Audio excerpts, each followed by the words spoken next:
Lors de la fête d'anniversaire, mon fils de 6 ans est arrivé avec un bleu sous l'œil et une lèvre fendue. Le fils de ma sœur a souri en coin et a dit d'une voix forte, « Je viens de lui donner une leçon, mes parents disent que je n'ai jamais tort de toute façon. » Tout le monde à la table a ri. Papa a ajouté, « Les garçons resteront toujours des garçons. » Maman a approuvé, « Un peu de chahut n'a jamais fait de mal à personne. » Ma sœur a tapoté fièrement la tête de son fils. « C'est mon garçon fort, ça. » Quand j'ai essayé d'examiner les blessures de mon fils, mon père m'a repoussé. « Arrête de le materner. » Le fils de ma sœur a ajouté, « La prochaine fois, ce sera pire s'il n'écoute pas. » Mais alors, mon fils a calmement sorti son téléphone, et a dit quelque chose qui a figé tout le monde. Ma sœur a laissé tomber le verre qu'elle tenait, et il s'est brisé sur le sol. Les néons du centre communautaire bourdonnaient au-dessus de ma tête, alors que j'arrangeais les ballons bleus et verts, tout autour de la salle de fête. Le 6e anniversaire de mon fils, Tyler, était censé être parfait. J'avais passé des semaines à planifier chaque détail, des décorations sur le thème des dinosaures, jusqu'au gâteau personnalisé en forme de T-Rex. La liste des invités était volontairement restreinte, limitée à la famille immédiate. Après des années à garder mes distances avec certains proches, je pensais que les choses avaient peut-être assez changé, pour leur donner une autre chance. Mon téléphone a vibré, signalant un SMS de ma sœur Angela, en retard. La circulation est horrible. On se voit dans 20 minutes. Ces 20 minutes m'ont laissé le temps de disposer les petits cadeaux, et d'organiser la table des collations. Tyler sautillait d'excitation près de la table des cadeaux, son énergie était contagieuse. Il parlait de cette fête depuis des mois, surtout à l'idée de revoir son cousin Nathan. Les deux garçons avaient presque le même âge, bien qu'ils passaient rarement du temps ensemble désormais. La porte s'est ouverte à la volée, et mes parents sont entrés les premiers.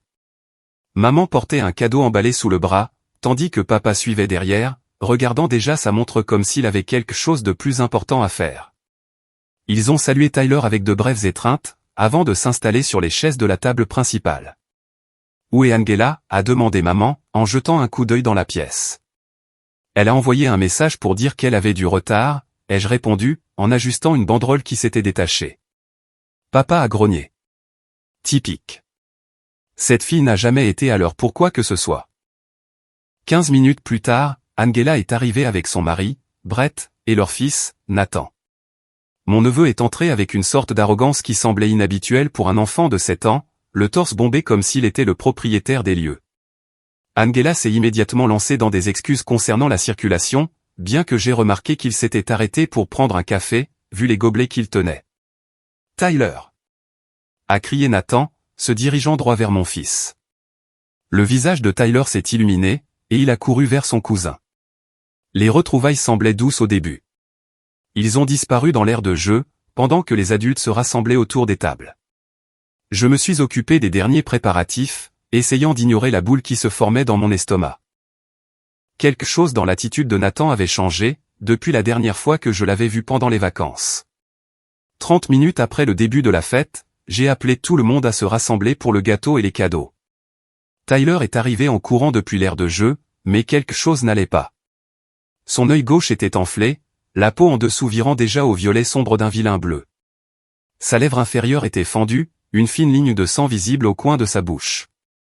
Mon cœur s'est arrêté. J'ai laissé tomber le couteau que j'utilisais pour couper les légumes, et je me suis précipité vers lui. « Tyler, que s'est-il passé ?»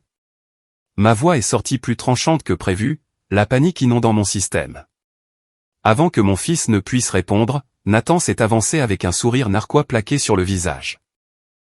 Sa voix a résonné clairement à travers la pièce, assez fort pour que tout le monde se retourne pour regarder. « Je viens juste de lui donner une leçon », a annoncé Nathan fièrement. De toute façon, mes parents disent que je n'ai jamais tort. La pièce est devenue silencieuse pendant exactement 3 secondes, avant que les rires n'éclatent.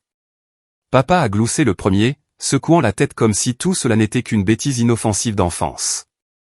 Maman s'est jointe à lui avec un petit rire léger, et Angela a rayonné vers son fils, comme s'il venait de réciter parfaitement le serment d'allégeance. « Les garçons resteront toujours des garçons », a déclaré papa, en se tapant le genou pour insister. Maman a hoché la tête avec enthousiasme. Un peu de chahut n'a jamais fait de mal à personne. Ma sœur s'est penchée et a tapoté la tête de Nathan, sa fierté était indéniable. C'est mon garçon fort, ça. Je me suis dirigé vers Tyler, ayant besoin d'examiner ses blessures correctement. Mais mon père s'est levé, et m'a physiquement repoussé. Sa main était ferme contre mon épaule, m'empêchant d'atteindre mon propre enfant. Arrête de le materner, a ordonné papa, sur un ton qui ne souffrait aucune réplique. Nathan, enhardi par les réactions des adultes, s'est approché de Tyler. Mon fils avait des larmes qui coulaient sur son visage, mais il restait figé, trop choqué pour bouger. La voix de Nathan est descendue jusqu'à devenir un murmure menaçant, qui portait tout de même à travers la pièce. La prochaine fois, ce sera pire s'il n'écoute pas, tout en moi hurlait d'intervenir, d'attraper Tyler, et de partir immédiatement. Mes mains tremblaient de rage et d'impuissance. Comment avais-je pu penser que cette réunion de famille se passerait différemment? Les mêmes schémas émergeaient à chaque fois. Nathan ne pouvait rien faire de mal, les conséquences ne s'appliquaient jamais à lui, et quiconque s'y opposait était rejeté comme étant trop sensible. La main de Tyler s'est dirigée lentement vers la poche de sa veste. Il a sorti son téléphone, le petit appareil semblant immense dans ses petites mains. Sa voix est sortie calme mais ferme, coupant les rires et les conversations comme un couteau. Est-ce que je devrais montrer à tout le monde ce qui s'est vraiment passé? La pièce est devenue complètement immobile. La main d'Angela s'est figée alors qu'elle tendait le bras vers son verre de vin. Le sourire de papa s'est évaporé. Maman a arrêté de rire si brusquement qu'elle a eu le hoquet. Brett avait l'air confus, regardant tour à tour Tyler et Nathan avec une inquiétude grandissante. Les doigts de ma sœur ont perdu leur prise. Le verre à vin qu'elle tenait a glissé de sa main et s'est brisé sur le carrelage, le liquide rouge se répandant comme du sang versé. Des fragments de verre se sont éparpillés dans toutes les directions, mais personne n'a bougé pour les ramasser. Tous les yeux étaient fixés sur Tyler, et sur le téléphone dans ses mains tremblantes. « De quoi parles-tu » La voix d'Angela est sortie tendue, plus aiguë que d'habitude. Le pouce de Tyler a glissé sur l'écran avec une assurance surprenante pour un enfant de 6 ans. Il m'avait supplié pendant des mois de le laisser utiliser mon vieux téléphone pour des jeux et des vidéos. J'avais finalement cédé il y a 2 mois, lui apprenant les fonctions de base et installant le contrôle parental. Ce que je n'avais pas réalisé, c'est à quel point il avait appris rapidement à naviguer sur l'appareil. J'ai enregistré, a dit Tyler simplement. Tout ce que Nathan a fait. La température de la pièce a semblé chuter de 20 degrés. Le sourire narquois de Nathan a disparu, remplacé par une panique aux yeux écarquillés. Il a regardé ses parents pour qu'ils le sauvent, mais Angela semblait figée, son visage se vidant de ses couleurs. « Tu blâmes mon fils sur la base d'une vidéo ?» La voix de papa a retenti avec indignation, bien que l'incertitude se glisse dans son expression. Tyler a tapoté l'écran à nouveau, et soudain, sa voix a rempli la pièce à travers le petit haut-parleur du téléphone. La vidéo montrait l'aire de jeu du point de vue de Tyler. L'angle était légèrement incliné mais assez clair. La voix de Nathan s'est fait entendre en premier, tranchante et cruelle. « Ma mère dit que tu es faible, parce que ta mère est stupide. » Les adultes autour de la table se sont agités, mal à l'aise. Maman a émis un petit bruit de protestation, mais papa a levé la main pour la faire taire. Sur la vidéo, la petite voix de Tyler a répondu, demandant à Nathan pourquoi il disait de telles choses. « Parce que c'est vrai, » a répondu Nathan dans l'enregistrement. « Mes parents m'ont dit que ta mère est une ratée, et c'est pour ça qu'elle n'a pas de mari. Ils ont dit qu'on vaut mieux que vous. » Ma poitrine s'est serrée. Des années de commentaires sournois et d'insultes voilées prenaient soudain un sens horrible. Angela et Brett avaient enseigné à leur fils ces attitudes empoisonnées, m'utilisant comme exemple de ce qu'il ne faut pas devenir. La caméra a tremblé légèrement, alors que Tyler essayait apparemment de reculer. « Je ne veux plus jouer », a dit Tyler dans la vidéo, sa voix petite et effrayée. « Dommage », a répondu Nathan. La vidéo a montré la main de Nathan poussant Tyler violemment. Mon fils est tombé en arrière, et la caméra a capturé Nathan s'avançant délibérément vers lui. « Ce n'est pas toi qui décides quand on a fini. » Le bruit d'un poing rencontrant la chair s'est fait entendre clairement. Tyler a crié, et le téléphone est tombé au sol, la caméra pointant sur le côté mais enregistrant toujours. Les chaussures de Nathan étaient visibles alors qu'il donnait 2 coups de pied dans les côtes de Tyler avant de s'éloigner, son rire résonnant en écho.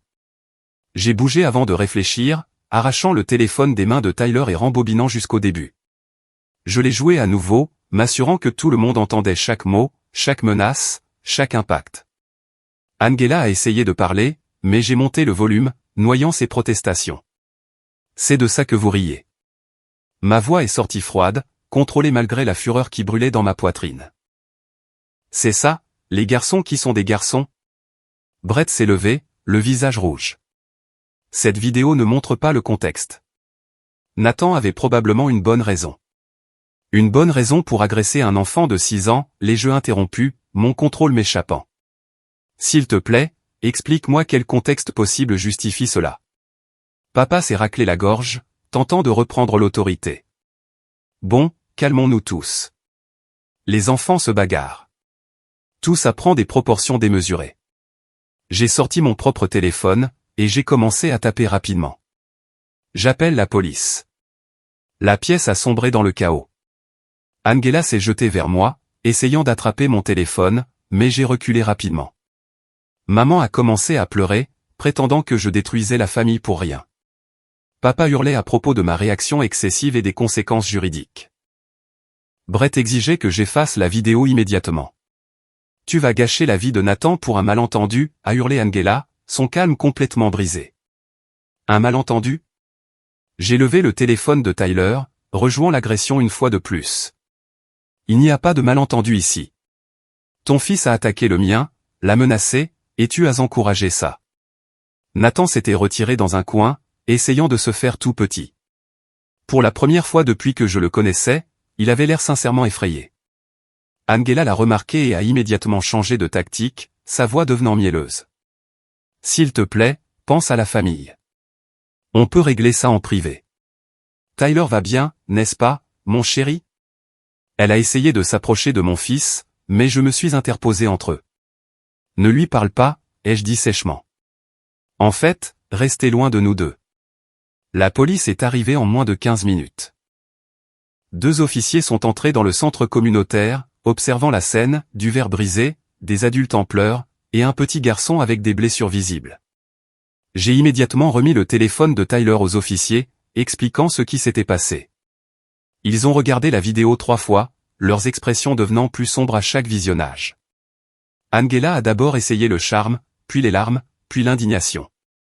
Elle a prétendu que la vidéo était truquée, que Tyler avait provoqué Nathan, que tout cela n'était qu'une dispute familiale qui prenait des proportions démesurées. Les officiers sont restés professionnels mais impassibles. L'un d'eux a pris Tyler à part doucement, lui posant des questions, tandis que l'autre interrogeait Nathan séparément. Les histoires ne concordaient pas. Le récit de Tyler s'alignait parfaitement avec la preuve vidéo. L'histoire de Nathan a changé 3 fois en 10 minutes, chaque version contredisant la précédente. Lorsqu'on l'a pressé, il a finalement admis avoir frappé et donné des coups de pied à Tyler, mais il a insisté sur le fait que c'était parce que Tyler avait dit quelque chose de méchant sur ses parents. « Qu'est-ce qu'il a dit ?» a demandé l'officier patiemment. Le visage de Nathan s'est crispé de concentration, essayant clairement d'inventer quelque chose de convaincant. Il a dit que ma mère était grosse. Tyler avait l'air sincèrement confus. « Je n'ai jamais dit ça. Je n'ai rien dit de méchant. » L'officier a ressorti la vidéo, la jouant pour Nathan. Cet enregistrement te montre en train de faire des déclarations non provoquées et des attaques physiques. Peux-tu expliquer pourquoi tu as dit ces choses à Tyler à propos de sa mère? Le calme de Nathan s'est effondré. Les larmes ont commencé à couler alors qu'il pointait ses parents du doigt. Ils l'ont dit en premier. Ils parlent toujours de combien tante Sarah est pathétique et stupide. Ils ont dit que la famille de l'oncle Brett est meilleure que la sienne. Le visage d'Angela est devenu cramoisi. Brett a soudainement trouvé le sol fascinant.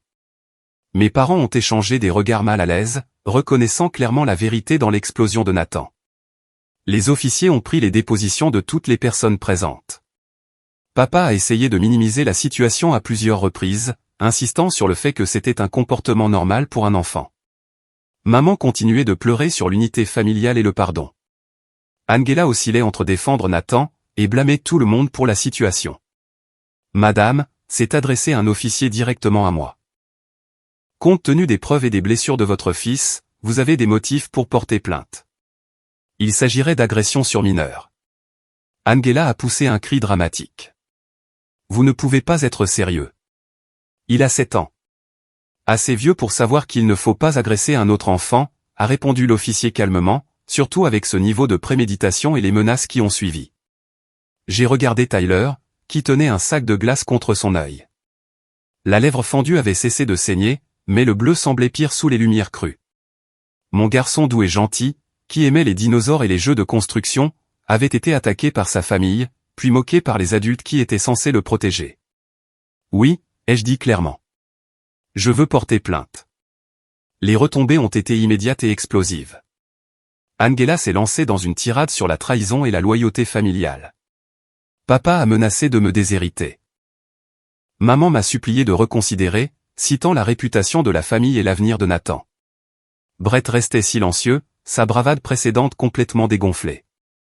Les officiers ont arrêté Nathan, bien que, compte tenu de son âge, le processus semblait différent de celui d'un adulte. Les services de protection de l'enfance ont été appelés. Angela et Brett allaient faire l'objet d'une enquête pour leur éducation et l'environnement qu'ils avaient créé. Les officiers ont expliqué que même si Nathan ne ferait pas face à des accusations criminelles traditionnelles en raison de son âge, le système du tribunal de la famille serait définitivement impliqué. « Tu détruis la vie d'un enfant pour une seule erreur », a hurlé Angela alors que les officiers escortaient Nathan dehors. J'ai rassemblé les affaires de Tyler lentement, délibérément. Une erreur ? C'était calculé.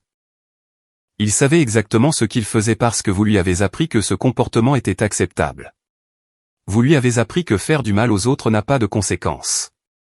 Aujourd'hui, il a appris le contraire. Maman a tenté un dernier appel au sentiment.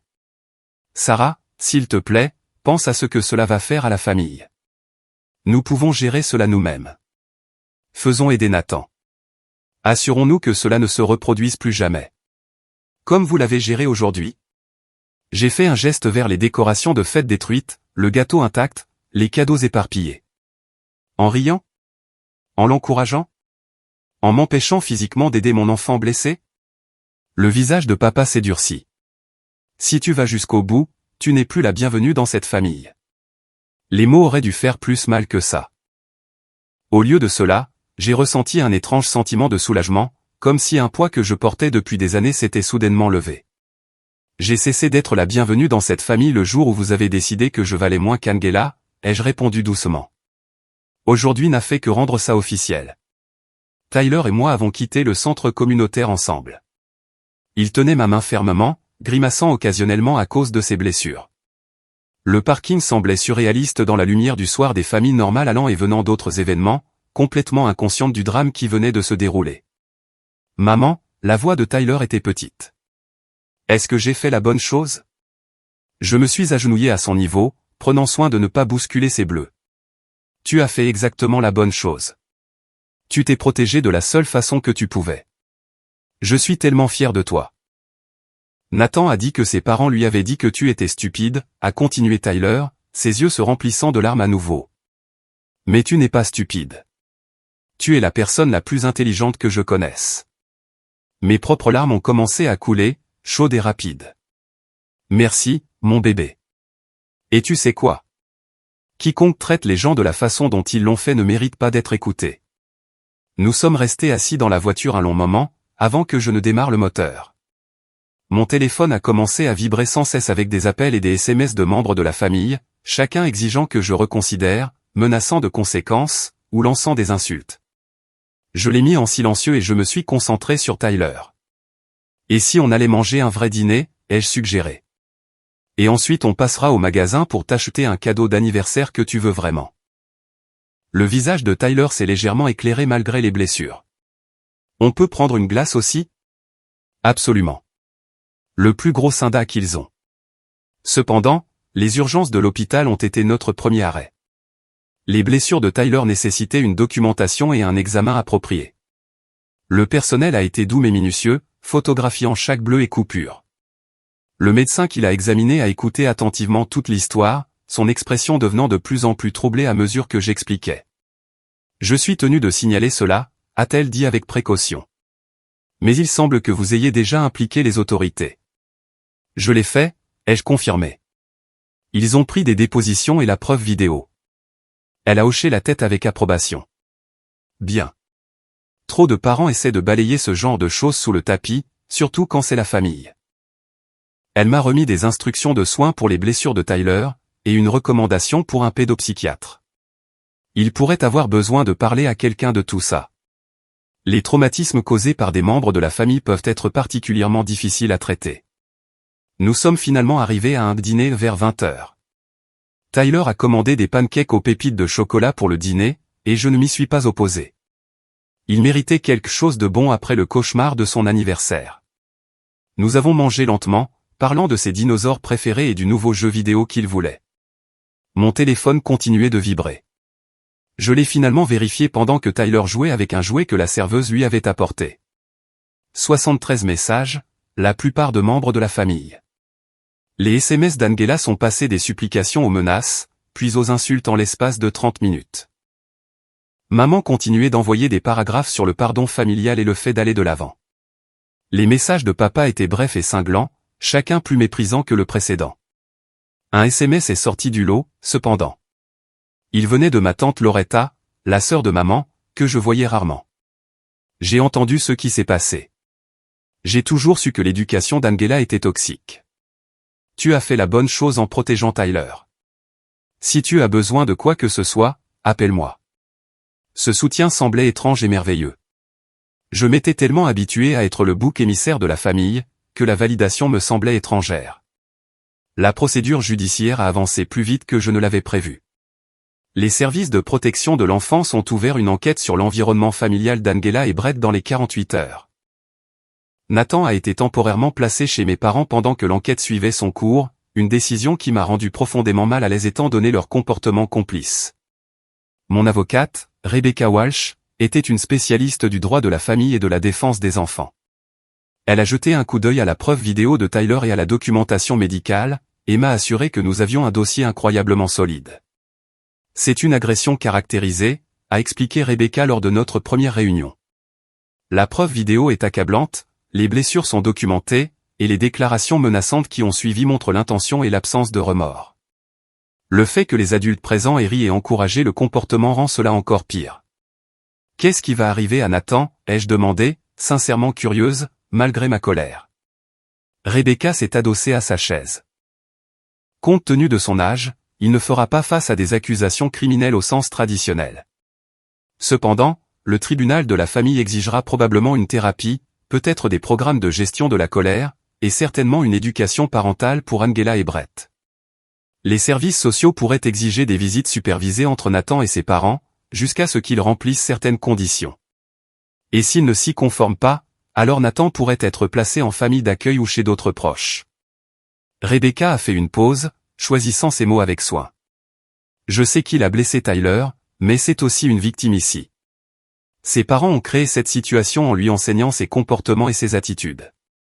Je comprenais son point de vue intellectuellement, même si émotionnellement, je voulais que Nathan fasse face aux conséquences. Un enfant de 7 ans ne développe pas ce niveau de cruauté et de sentiment que tout lui est dû dans le vide. Angela et Brett l'avaient cultivé, encouragé, et maintenant tout le monde en payait le prix. La famille a éclaté complètement au cours des semaines suivantes. Papa a mis à exécution sa menace de me déshériter, bien que sa voix ait tremblé quand il l'a dit au téléphone. Maman appelait, pleurant tous les quelques jours, me suppliant d'abandonner les charges et de me réconcilier. Angela envoyait des messages de plus en plus déséquilibrés, alternant entre s'excuser et menacer de me poursuivre pour détresse émotionnelle. La famille élargie a eu vent de la situation en quelques jours. Des proches à qui je n'avais pas parlé depuis des années avaient soudainement des opinions sur mes choix. Ma cousine Jennifer a appelé, sa voix dégoulinant de jugement alors qu'elle me faisait la leçon sur le pardon et les secondes chances.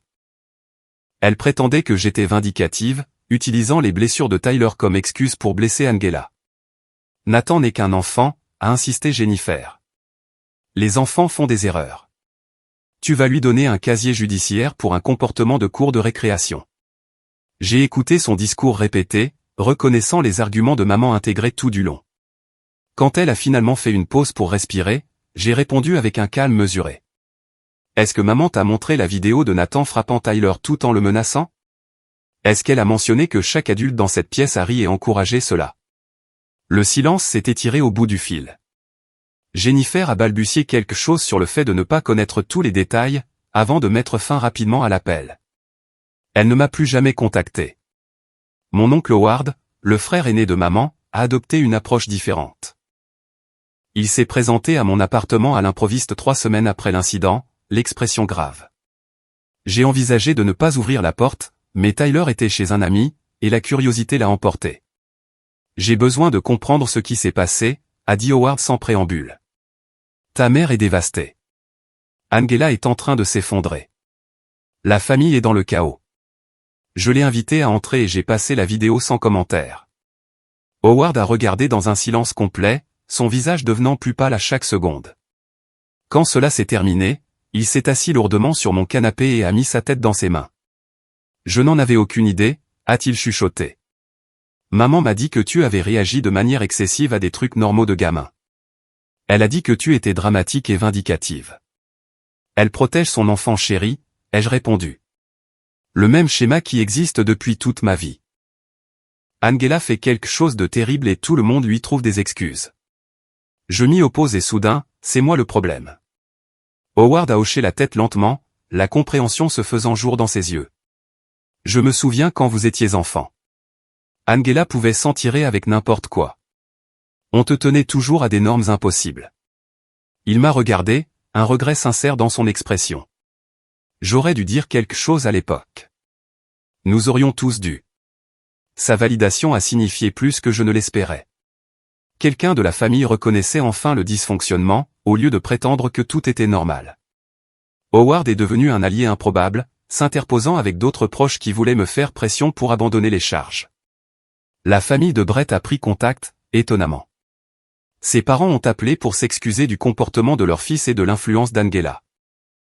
Apparemment, ils avaient remarqué les comportements troublants de Nathan lors des visites, et avaient essayé d'en parler à Brett, qui défendait toujours les choix éducatifs d'Angela.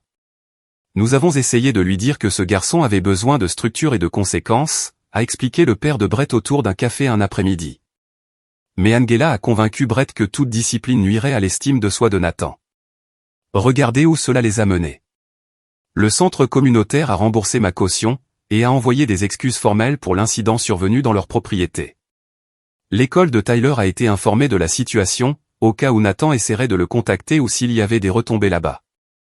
Mon employeur m'a offert des congés et un accès à des services de conseil, que j'ai acceptés avec gratitude. Les séances de thérapie de Tyler ont commencé 2 semaines après l'incident. Sa thérapeute, le docteur Patricia Morrison, était spécialisée dans les traumatismes de l'enfance. Après leur première séance, elle m'a parlé en privé. Tyler gère bien la situation, tout bien considéré, a dit le docteur Morrison. Il comprend que le comportement de Nathan était mauvais, et il ne se blâme pas. C'est énorme. Beaucoup d'enfants intériorisent la violence familiale et supposent qu'ils l'ont méritée. J'étais inquiète à ce sujet. Je l'admets. Il continue de demander si Nathan va bien, ce qui me brise le cœur. Le docteur Morrison a souri doucement. Cela montre que l'empathie de Tyler est intacte malgré ce qui s'est passé. Il peut reconnaître que Nathan a eu tort, tout en se souciant de son bien-être. C'est émotionnellement sain. La date du tribunal est arrivée 6 semaines après l'incident de la fête d'anniversaire. La salle d'audience familiale était plus petite et moins intimidante que je ne l'avais imaginé. Angela et Brett étaient assis avec leur avocat, tous deux l'air hagards et vaincus. Mes parents étaient présents pour les soutenir, refusant de nous saluer, Tyler ou moi, quand nous sommes entrés. Nathan n'était pas présent, heureusement. La juge a examiné la preuve vidéo, les rapports médicaux, et les déclarations de toutes les personnes impliquées. L'avocat d'Angela a essayé de faire valoir qu'il s'agissait d'une affaire familiale aux proportions démesurées, mais l'expression de la juge a clairement montré qu'elle n'y croyait pas. Cette vidéo montre une agression préméditée sur un mineur, suivie de menaces de violence futures, a déclaré la juge fermement. Les adultes présents ont non seulement omis d'intervenir, mais ont activement encouragé le comportement. Ce tribunal prend la sécurité des enfants extrêmement au sérieux. Le jugement était complet. Il a été ordonné à Nathan de suivre une thérapie obligatoire pendant au moins 1 an.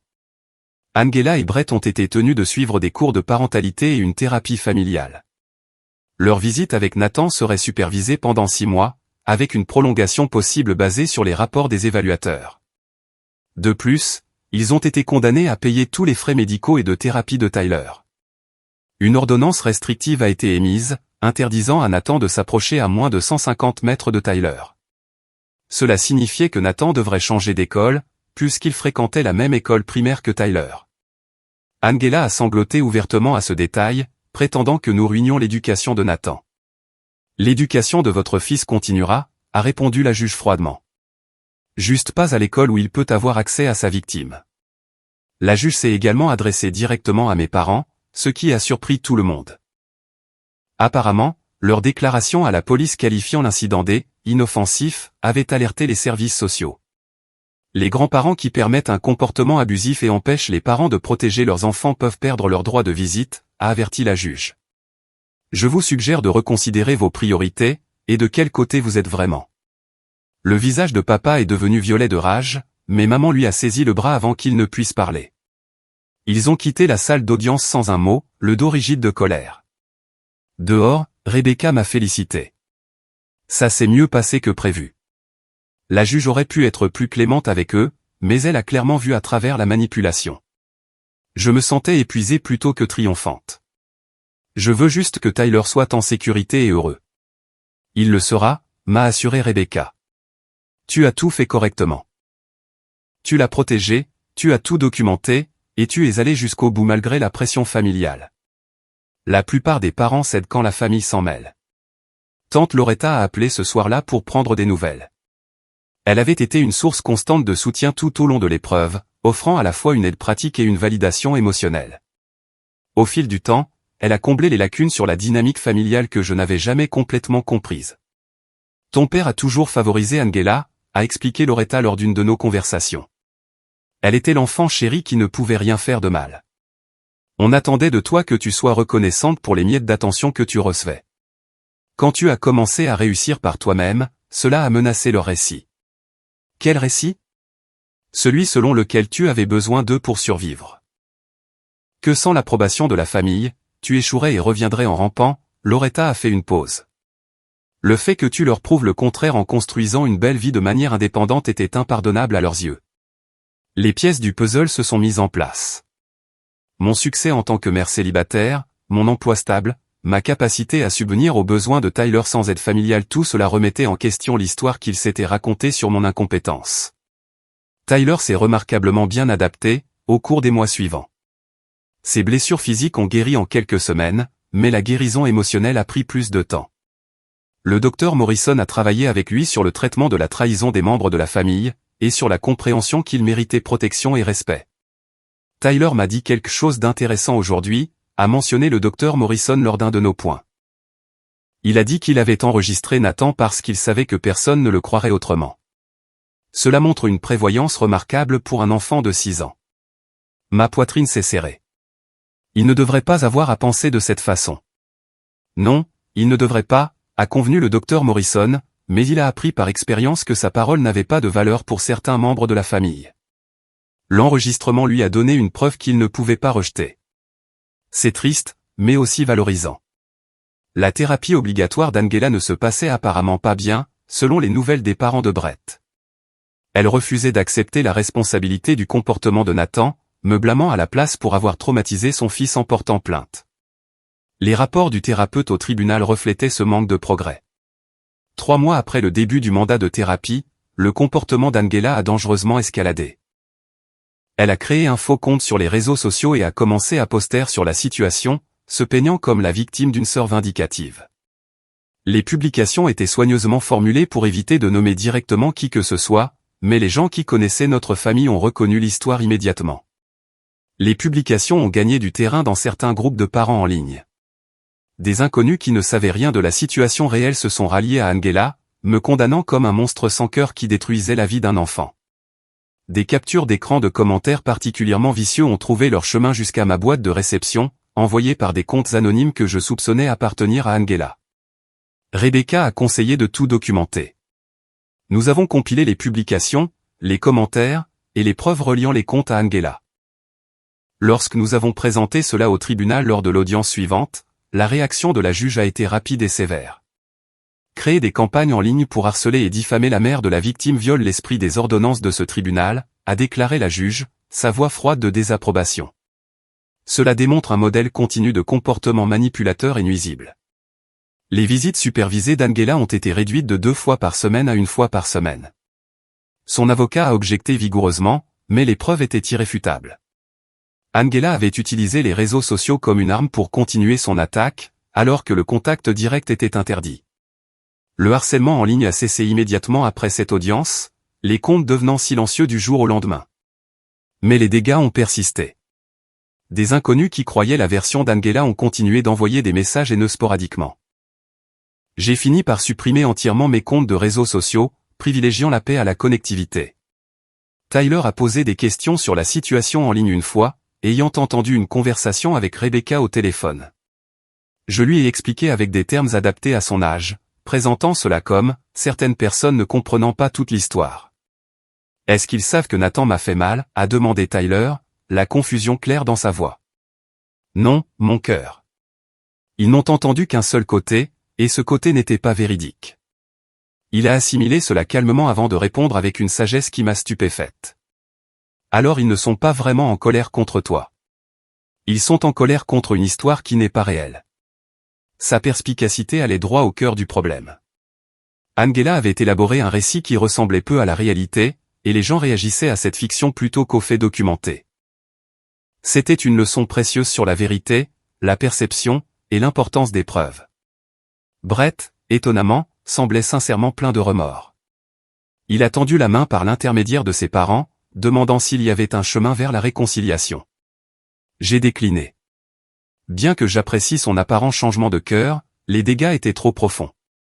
La confiance, une fois brisée complètement, ne pouvait pas être recollée avec des excuses. Le rapport de thérapie de Nathan montrait une certaine amélioration. Loin de l'influence toxique d'Angela, et avec un suivi approprié, il a commencé à reconnaître que son comportement avait été mauvais. Les visites supervisées avec ses parents étaient difficiles, particulièrement quand Angela sapait ses progrès en insistant sur le fait qu'il était parfait et que tous les autres avaient tort. Mes parents ne se sont jamais excusés. 6 mois après l'incident, maman a envoyé un bref SMS demandant si nous pouvions nous rencontrer pour le 7e anniversaire de Tyler. Je n'ai pas répondu. Papa a apparemment dit aux membres de la famille élargie que j'avais détruit la famille pour rien, omettant commodément tous les détails sur l'agression de Nathan et leur propre comportement complice. Tante Loretta a organisé une petite fête d'anniversaire pour Tyler chez elle à la place. Elle a invité des cousins de son côté de la famille, des gens que j'avais rarement vus, mais qui nous ont accueillis chaleureusement. Tyler a ri et joué sans peur, sa joie était authentique et sans retenue. En le regardant souffler ses bougies, j'ai ressenti la paix pour la première fois depuis des mois. Fais un vœu, mon chéri, l'ai-je encouragé. Tyler a fermé les yeux fort, puis les a ouverts avec un grand sourire. Je souhaite plus d'anniversaires juste comme celui-ci. La simplicité de son vœu m'a piqué les yeux de larmes. Après tout ce qu'il avait enduré, il voulait juste la sécurité, le bonheur, et des gens qui le traitaient avec gentillesse. Des besoins si fondamentaux, et pourtant ma propre famille avait échoué à les lui fournir. La vie s'est installée dans une nouvelle normalité au cours de l'année suivante. Tyler s'épanouissait à l'école, se faisant des amis facilement et ne montrant aucune anxiété durable liée à l'agression. Le docteur Morrison a finalement réduit sa thérapie à des bilans mensuels, notant sa résilience et son traitement émotionnel sain. J'ai changé d'emploi, acceptant un poste avec de meilleures heures et un meilleur salaire. La flexibilité m'a permis d'être plus présente pour Tyler, assistant à ses matchs de football et aux événements scolaires sans stress constant concernant les obligations professionnelles. Nous avons déménagé dans un meilleur quartier, un nouveau départ dans un endroit sans association avec des souvenirs douloureux. Angela et Brett ont divorcé 18 mois après l'incident. Selon les nouvelles de tante Loretta, le stress de l'affaire judiciaire et les problèmes de comportement de Nathan avaient exposé des problèmes plus profonds dans leur mariage. Brett a obtenu la garde principale de Nathan, Angela étant reléguée à des visites supervisées en raison de son refus continu de suivre la thérapie obligatoire. Papa est décédé soudainement 2 ans après l'incident de la fête d'anniversaire. Une crise cardiaque, rapide et inattendue. Maman a appelé pour m'informer, sa voix creuse et mécanique. Elle a mentionné les arrangements funéraires, puis a raccroché avant que je puisse répondre. Je n'ai pas assisté au service. Tyler a demandé pourquoi, et j'ai expliqué honnêtement que grand-père avait fait des choix qui nous avaient blessés, et que je devais nous protéger tous les deux. Tu penses qu'il était désolé, a demandé Tyler, sa sagesse d'enfant de 8 ans transparaissant. Je ne sais pas, ai-je admis. Peut-être, mais être désolé sans changer ne signifie pas grand-chose. Maman a pris contact sporadiquement après la mort de papa, généralement autour des fêtes. Ses messages étaient brefs et maladroits, ne s'excusant jamais tout à fait, mais laissant entendre des regrets. Je répondais poliment mais distam, maintenant des limites qui nous protégeaient, Tyler et moi. Nathan, selon les nouvelles des parents de Brett, allait mieux. Une thérapie cohérente, de la structure, et la responsabilisation l'avaient aidé à développer de l'empathie et une régulation émotionnelle. Brett était devenu un parent beaucoup plus engagé, reconnaissant comment sa passivité avait permis le comportement toxique d'Angela. Il demande des nouvelles de Tyler parfois, a mentionné la mère de Brett lors d'une de nos réunions café occasionnelles. Il sait qu'il ne pourra jamais le voir, mais il voulait que Tyler sache qu'il est désolé. J'ai apprécié le sentiment mais je n'avais aucune intention de faciliter le contact. La croissance de Nathan était bonne pour lui, mais Tyler méritait d'avancer sans rappel de son agression. Certains ponts, une fois brûlés, devraient rester des cendres. Tyler a eu 10 ans le mois dernier. Sa fête d'anniversaire était tout ce que la 6e aurait dû être, des rires, des amis, du gâteau, et de la joie. Il portait une chemise de dinosaure, a insisté pour avoir un gâteau volcan, et a passé des heures à montrer à tout le monde sa collection de fossiles. En le regardant, confiant et heureux, je me suis émerveillé de sa force. « Maman, a-t-il dit plus tard ce soir-là alors que je le bordais, je suis content d'avoir eu cette vidéo. »« Ah oui ? Pourquoi ça ? » ?»« Parce que maintenant je sais que c'est bien de se protéger, et que les adultes devraient croire les enfants quand quelque chose ne va pas. » Il a fait une pause, son expression réfléchie au-delà de son âge. « J'espère que d'autres enfants apprendront ça aussi. » Mon cœur s'est gonflé d'une fierté féroce. Du traumatisme, Tyler avait extrait sagesse et force. Il comprenait sa valeur et son droit à la sécurité. Ces leçons le serviraient bien mieux que n'importe quelle relation avec des membres toxiques de la famille ne le pourrait jamais. Le téléphone sur ma table de nuit a vibré avec un SMS de tante Loretta, « J'ai vu tes photos de la fête de Tyler. » Il avait l'air si heureux. Vous l'êtes tous les deux. C'est ça, la vraie réussite. Elle avait raison. Le succès ne se mesurait pas à l'approbation de la famille, ou au maintien de relations qui exigeaient que nous nous diminuions. Le succès, c'était le rire sincère de Tyler, sa confiance, sa gentillesse malgré ce qu'il avait vécu. Le succès, c'était choisir notre bien-être plutôt que le confort des autres, protéger l'innocent plutôt que de permettre aux nuisibles d'agir. La fête d'anniversaire d'il y a 4 ans avait brisé une version de la famille, mais avait révélé la possibilité d'une meilleure. Nous avons construit notre propre famille avec des gens qui valorisaient le respect, l'honnêteté, et l'attention sincère. Tyler a grandi en sachant qu'il méritait d'être protégé, et que sa voix comptait. Ces leçons, nées de son courage à sortir ce téléphone et à dire la vérité, ont façonné nos 2 vies plus profondément que n'importe quelle structure familiale traditionnelle n'aurait jamais pu le faire. Parfois, le plus grand acte d'amour est de savoir quand partir, quand dire « assez », et quand choisir la vérité plutôt qu'une fausse paix. Tyler m'a appris ça à 6 ans. J'ai passé le reste de ma vie à m'assurer qu'il ne regrette jamais ce choix.